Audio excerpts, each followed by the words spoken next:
the most common place a legal gun owner is going to come in contact with law enforcement is a routine traffic stop. It's a topic at US LawShield our members ask us about constantly.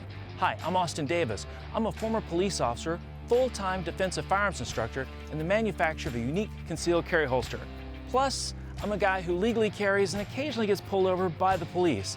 With that background, I'm going to have some insight and some ideas to explain both sides of the interaction, hopefully making your next contact with law enforcement as a legal gun owner safer, more efficient, and have a more positive outcome. With that in mind, let's go for a drive and have a bit of a chat.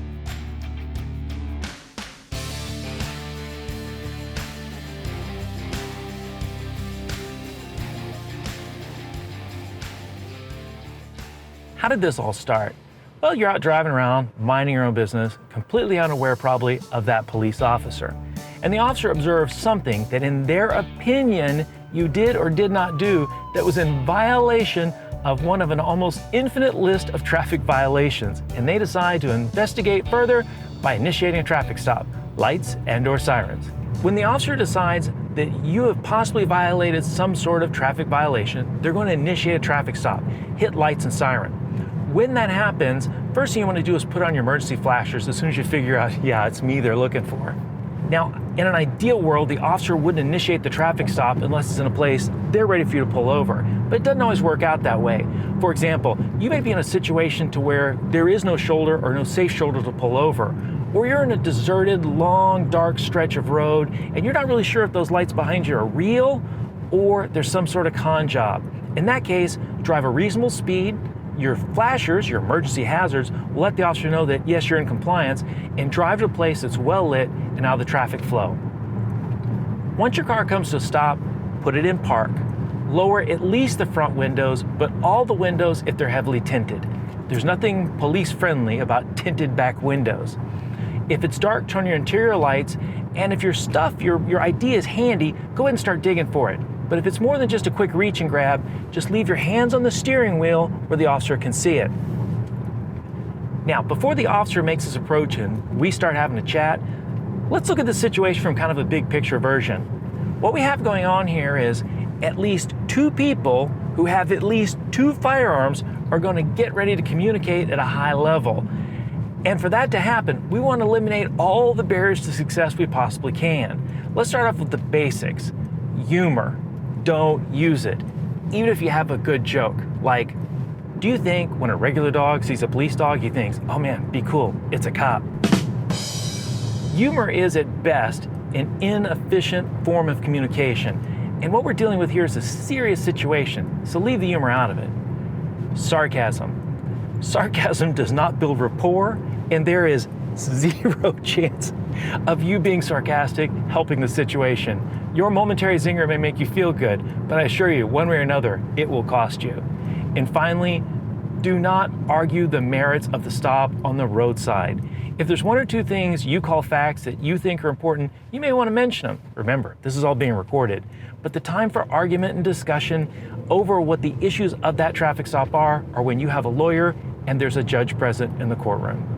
Hopefully when you get stopped, you'll have a program attorney which will just pop in your front seat and tell you what your legal obligations are. But let's talk about the words you use when you let the officer know you have a firearm. My advice is I would avoid the phrase, I got a gun. You see, the word gun is sort of a trigger word with officers. Some other options might be, I have a license to carry, and just leave the gun verbiage out of it. But you really want to pick your words very carefully when you announce that you are in fact legally carrying a firearm. Once you've notified the officer that you are in fact a legal gun owner and you have a firearm, there's going to be three paths of action that officer can choose. The first one is just let you keep it. Usually when they let you keep it, they'll say something like, okay, you don't touch yours, I won't touch mine. Do not adjust, do not fiddle, do not manipulate your firearm. Leave your hands so you can see it, and the process will go fine. The second option is the officer will want to remove the firearm from you during the traffic stop for the officer's safety. And that's still a pretty straightforward process. If so, say, officer, no problem. How do you want to handle this? Usually what they'll do is they'll ask you out of the car, you'll put your hands on a fixed object that asks the location of the firearm, and they'll remove it off you. Don't act quickly, follow the instructions, no problem. The third option is the most difficult and the most complex. Some officers, for some reason, seem to think this whole process works better if you hand them the firearm. So, ask the officer specifically, what steps do you want me to take to remove my firearm? And then tell them the facts. I'm wearing a seatbelt and my firearm is in the ankle holster, appendix, small of back, shoulder holster, flashbang, whatever. Then when they give you the instructions, repeat them back and narrate your actions as you move very slowly. If at any point the officer gives you information that you think is counteractive to safety, doesn't make any sense, or even potentially dangerous, stop all motion, don't move anything but your mouth, and ask for clarity.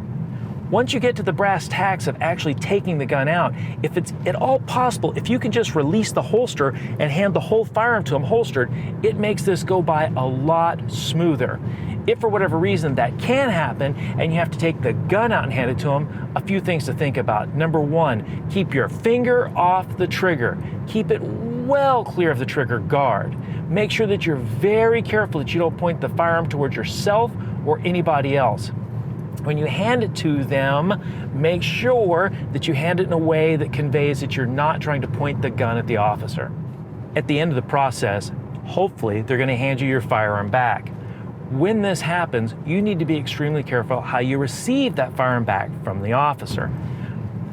When they hand it back to you, first off, be very careful and only point the gun in a safe direction. Not only keep your finger off the trigger, keep your finger well clear of the trigger area. If they hand it back to you with the action open, or if it's a revolver, the cylinder out, leave the action open, leave the cylinder out. If they hand it back to you with the cylinder closed or the action closed, do not do a check to see if there's a round in it, and do not reload the gun and do not manipulate it. Either put it in your holster or put it in a safe place. Once you and the officer are long gone, you can pull over and either decide to empty the gun or reload and rearm. But this is a very critical time at the end of the traffic stop where it's all too easy to make a common gun handling mistake. You really want to have your thinking cap on, and you really want to be aware. So there you have it, the basics of a traffic stop as a legal gun owner. Stay calm, do everything you can to reduce the risk and increase the safety of both you and the officer. Follow their instructions, and hopefully you two will drive off safe and happy, no worse for the wear. We hope you learned something in this program and you get a chance to attend one of our seminars. Go to uslawshield.com/seminar.